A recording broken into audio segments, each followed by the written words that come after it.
سمندری طوفان کے متعلق خبریں آپ سب پڑھ رہے ہیں، سن بھی رہے ہیں۔ پہلے بھی یہی بات تھی، آج بھی کراچی والوں سے جا کر پوچھ لیں کہ بھائی سمندری طوفان آنے والا ہے، آپ کیا کہتے ہیں؟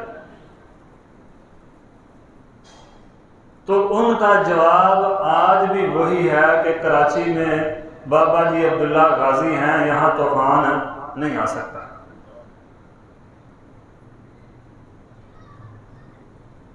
یہ عبداللہ غازی، بابا جی عبداللہ غازی جو ہیں، یہ بڑے کمی والے ہیں۔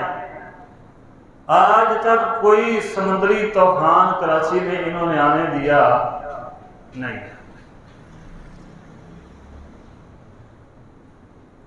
یہ ہمارے ہمسائیگی میں لاہور میں علی حجویری رحمت اللہ ہیں، جو طوفان نہیں آنے دیتے، مصیبتیں نہیں آنے دیتے، جو انڈیا کے جو بم ہیں وہ واپس ادھر ہی پھینک دیتے ہیں، وغیرہ وغیرہ۔ کوئی بابا ہم نے اولاد دینے کے لیے بنا لیا ہے،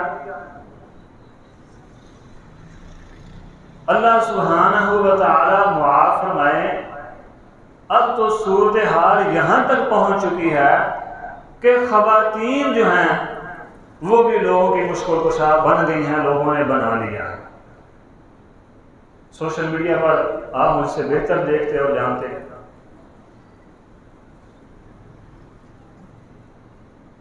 اللہ کی ربوبیت، الوہیت، وحدانیت تو بڑی اونچی بات ہے، اللہ کے امور میں تصرف کرنا تو بڑی دور کی، بڑی بلند بات ہے۔ اللہ تعالیٰ نے منصب نبوت پر کسی عورت کو فائز نہیں کیا، کسی عورت کو نبی نہیں بنایا۔ آج کلمہ پڑھنے والے بدبخت ہی کہہ سکتے ہیں، اور کیا کہیں، کلمہ پڑھنے والے عورتوں کو اللہ کا شریک بنائے بیٹھے ہیں۔ فرمایا امن یجیب المضطر اذا دعاہ ویکشف السوء، جب مصیبت میں، مشکل میں پڑ جاتے ہو تو کون ہے اس مصیبت کو دور کرنے والا؟ الہم اللہ، اللہ کے علاوہ کوئی اور مشکل کشا ہے تو لاؤ۔ قل من ينجيكم من ظلمات البر والبحر تدعونه تضرعا وخفيا، اے نبی صلی اللہ علیہ وسلم فرما دیجئے، قل من ينجيكم من ظلمات البر والبحر، سمندر کے پانی کے اندھیروں میں اور خشکی میں، تدعونه تضرعا وخفيا، چھپ چھپا کے اور گڑ گڑا کر جس کو تم پکارتے ہو اللہ کے علاوہ، کون ہے وہ جس کو تم بلاتے ہو اللہ کو چھوڑ کر؟ لئن انجانا من هذه لنکونن من الشاکرین، اگر وہ ہمیں بھی نجات دے دے تو ہم بھی اس کے شکر گزار بن جائیں گے۔ لاؤ ذرا پیش تو کرو، لئن انجانا، اگر ہمیں بھی وہ نجات دے دے، لنکونن من الشاکرین، تو ہم بھی اس کے شکر گزار بن جائیں گے۔ آگے اللہ تعالیٰ نے فرمایا قل، فرما دیجئے، اللہ ینجیکم منہا ومن کل کرب ثم انتم تشرکون، اللہ ہی ہے جو ہر مصیبت، ہر پریشانی سے نجات دیتا ہے، ثم انتم تشرکون، پھر تم اس کا شریک بنا کر بیٹھ جاتے ہو۔ اولاد نہیں تو بڑی اللہ سے دعائیں، یا اللہ بیٹا دے دے، بیٹی دے دے، اپنی رحمت فرما دے۔ جب اللہ نے اولاد کی نعمت سے نواز دیا پھر پیراں دیتا، فلاں دیتا، فلاں دیتا، غلام نبی اور فلاں کا غلام۔ الہم مع اللہ، اور کون ہے اللہ کے علاوہ خالق؟ سیدھی سیدھی سی باتیں ہیں، کوئی اتنی مشکل باتیں نہیں ہیں۔ اللہ تعالیٰ نے عقیدہ توحید سمجھایا سیدھی سی باتوں کے ساتھ، کوئی مشکل نہیں رکھی۔ فرمایا اے نبی صلی اللہ علیہ وسلم ان پر میرا کلام تلاوت کریں اور ولا تدع من دون اللہ ما لا ينفعک ولا یضرک، ان کو بتائیں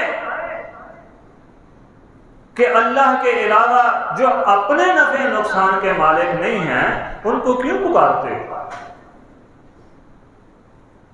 اپنی جبین نیاز ان کے سامنے کیوں جھکاتے ہو؟ فَإِن فَعَلْتَ فَإِنَّكَ إِذًا لَّمِنَ الظَّالِمِينَ، اگر تم نے ایسا کیا تو ظالموں میں سے ہو جاؤ گے۔ إِنَّ الشِّرْكَ لَظُلْمٌ عَظِيمٌ، شرک ہی سب سے بڑا ظلم ہے۔ آگے کیا فرمایا؟ فرمایا وَإِن يَمْسَسْكَ اللَّهُ بِضُرٍّ فَلَا كَاشِفَ لَهُ، اگر اللہ تعالیٰ کوئی مصیبت، کوئی پریشانی، کوئی آزمائش ڈالنا چاہے، فلا کاشف لہ، تو اسے روکنے والا کوئی نہیں۔ اللہ کسی پر کوئی مصیبت ڈالنا چاہے، کوئی ہے جو اس مصیبت کو ٹال سکے؟ اچھا بدبختی یہ ہے کہ آج کا مشرک نبی صلی اللہ علیہ وسلم کے دور کے مشرک سے زیادہ بدبخت ہے۔ وہ کیا کہتے تھے؟ وہ کہتے تھے، قرآن پڑھ کے دیکھ لیں، وہ کہتے تھے خالق اللہ ہے، مالک اللہ ہے، رازق اللہ ہے، شافی اللہ ہے، قاہر اللہ ہے، جبار اللہ، سب کچھ اللہ ہے۔ اچھا بھی سب کچھ اللہ ہے، پھر تم مشرک کیوں؟ سب کچھ اللہ کو مانتے تھے، اللہ کے علاوہ کوئی کچھ نہیں کر سکتا۔ ساتھ وہ یہ کہتے تھے مگر وہ جس کو اللہ تعالیٰ نے تصرف کرنے کی اجازت دے دی ہو، جس کو کوئی اختیار دے دیا ہو، اتنی سی بات سے وہ مشرک بن گئے۔ اللہ کو خالق بھی مان رہے ہیں، رب بھی مان رہے ہیں، اللہ کو داتا، مشکل کشا، حاجت روا بھی مان رہے ہیں، ساتھ یہ کہتے ہیں کہ جس کو اللہ اختیار دے دے وہ کچھ کر سکتا ہے، اتنی سی بات سے مشرک۔ اور نبی صلی اللہ علیہ وسلم کا جھگڑا بھی ان کے ساتھ یہی تھا۔ جب سب کچھ وہ مان رہے ہیں پھر اتنی سی بات کا یہ اختلاف تھا۔ آج کیا کہتے ہیں؟ آج کے مشرک کہتے ہیں جی جو کر سکتا ہے نا وہ پیر صاحب کر سکتے ہیں، اللہ سے کیا لینا ہے ہم نے؟ یہ عبداللہ غازی سمندر کے سیلاب کو روک دے گا، اللہ کی ضرورت ہی نہیں ہمیں۔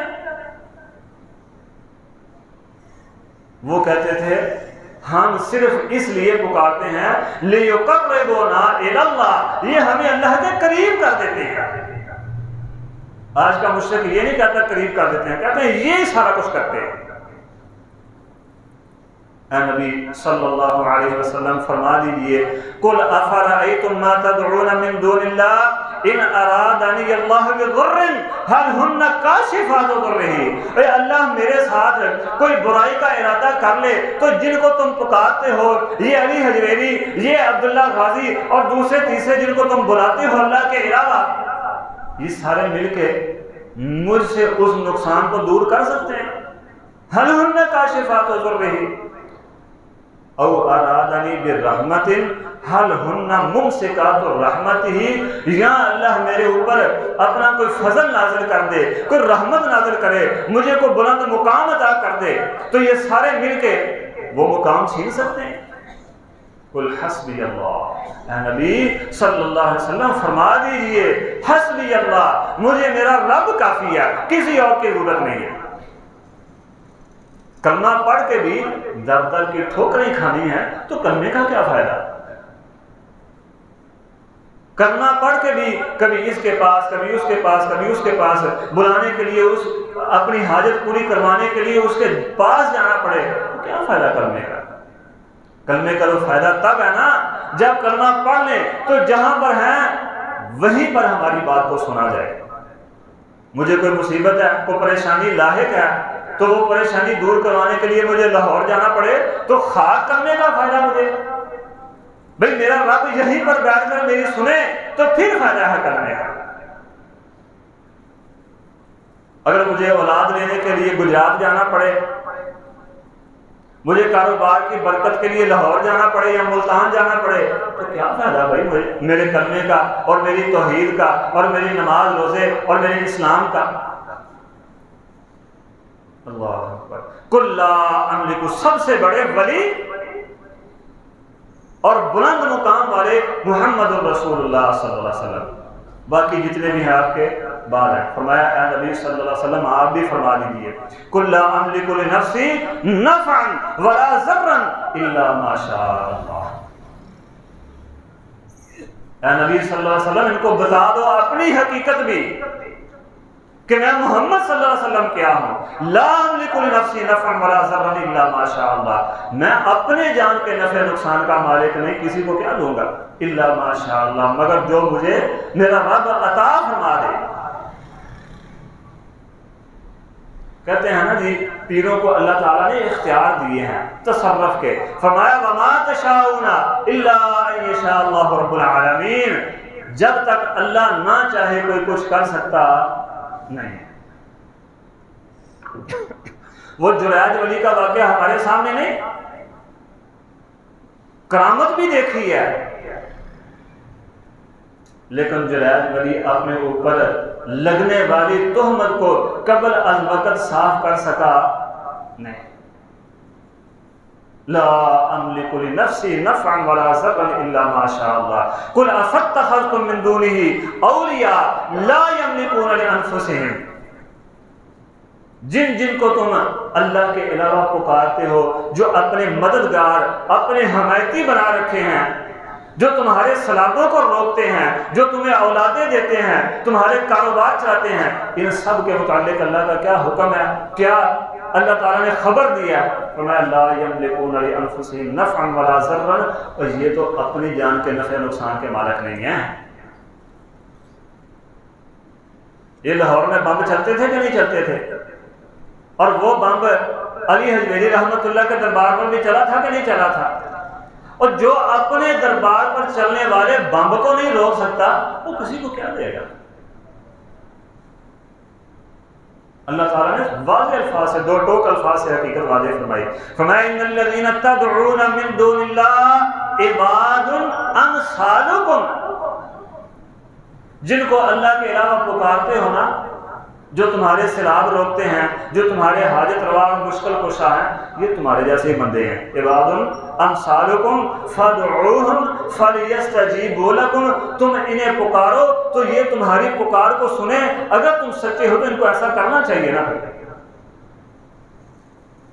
فلیستجیبوا لکم ان کنتم صادقین، اگر تم سچے ہو تو پھر ایسا ہونا چاہیے، تمہاری پکار ان کو سننی چاہیے. عباد امثالکم، تمہارے جیسے بندے ہیں. اب ایک مثال نبی صلی اللہ علیہ وسلم کی، اللہ تعالیٰ نے قرآن مجید میں دوسرے بڑے اولو العزم پیغمبروں کے نام لے کر ذکر فرمایا. نوح علیہ السلام اللہ کے سب سے پہلے رسول ہے. فرمایا ضرب اللہ مثلا للذین کفروا امرأة نوح وامرأة لوط کانتا تحت عبدین من عبادنا صالحین. ان کو مثال بیان کریں ان کے سامنے. ضرب اللہ مثلا للذین کفروا امرأة نوح وامرأة لوط، نبی نوح اور نبی لوط دونوں کی بیویوں کی مثال ان کے سامنے پیش کریں. 950 سال دعوت دی ہے اللہ کے نبی نوح علیہ السلام نے. ہم تو 2 منٹ کسی کو دین کی دعوت دیں نہ سنے تو ہم کہتے ہیں اچھا تو پڑے جیسے لگا کے سامنے. ایک بڑا زندگی کا عرصہ ہے 950 سال. ابھی ہجرت سے لے کر اب تک 1444 سال ہوئے ہیں. نبی صلی اللہ علیہ وسلم کی وفات کو یوں کہنے کہ 1433 سال ہوئے ہیں. اور نوح علیہ السلام نے تو 950 سال دعوت دی تھی. کانتا تحت عبدین من عبادنا صالحین فخانتاہما فلم یغنی عنہما من اللہ. فرمایا دونوں نیک بندے تھے، صالحین، بڑے برگزیدہ بندے تھے. جب اللہ کا عذاب آیا دونوں اپنی بیویوں کو رب کے عذاب سے بچا سکے نہیں. جو اپنی بیوی کو نہیں بچا سکتا وہ کسی کو کیا فائدہ یا نقصان دے گا. یہ علی حجویری رحمت اللہ علیہ 2 شادی کی اولاد کے لیے ایک بھی اللہ نے نہ بیٹا دیا نہ بیٹی دی. ان کی کتاب پڑھ کے دیکھ لیں. اللہ اکبر کبیرہ۔ آخری روایت سیدنا عبداللہ بن عباس رضی اللہ عنہ کو نبی صلی اللہ علیہ وسلم نے فرمایا یا غلامو، اے نوجوان سن لے، میں تجھے کچھ باتیں سکھانے لگا ہوں، ان کو یاد کر لے، تجھے فائدہ دیں گی۔ ان باتوں میں سے ایک بات یہ بھی تھی کہ جب بھی کوئی مصیبت پہنچے، کوئی سوال کرنا ہو تو فقط اللہ تعالیٰ سے کرنا، کسی اور سے نہ کرنا۔ اس مصیبت، اس پریشانی سے نکلنے کے لیے ایک ہی حل ہے، اور وہ ہے اپنے رب کے سامنے جھک جانا۔ نبی صلی اللہ علیہ وسلم نے یہ بھی کہہ سکتے تھے کہ مجھ سے مانگ لینا، ابراہیم خلیل الرحمن سے مانگ لینا، عیسیٰ روح اللہ سے مانگ لینا، موسیٰ کلیم اللہ سے مانگ لینا، اسماعیل ذبیح اللہ سے مانگ لینا، زکریا اور یحییٰ سے مانگ لینا۔ نہیں، فرمایا یا غلامو، اے نوجوان، اے عبداللہ، کائنات کے رب سے مانگنا بس، اور کسی سے نہیں۔ اور ساتھ ہی نبی صلی اللہ علیہ وسلم نے اور بھی بہت ساری قیمتی نصیحتیں فرمائیں۔ اللہ سے دعا اللہ ہمیں سمجھنے کی اور عمل کی توفیق عطا فرمائے۔ اقول قولی ھذا واستغفر اللہ لی ولکم ولسائر المسلمین واستغفروہ انہ هو الغفور الرحیم۔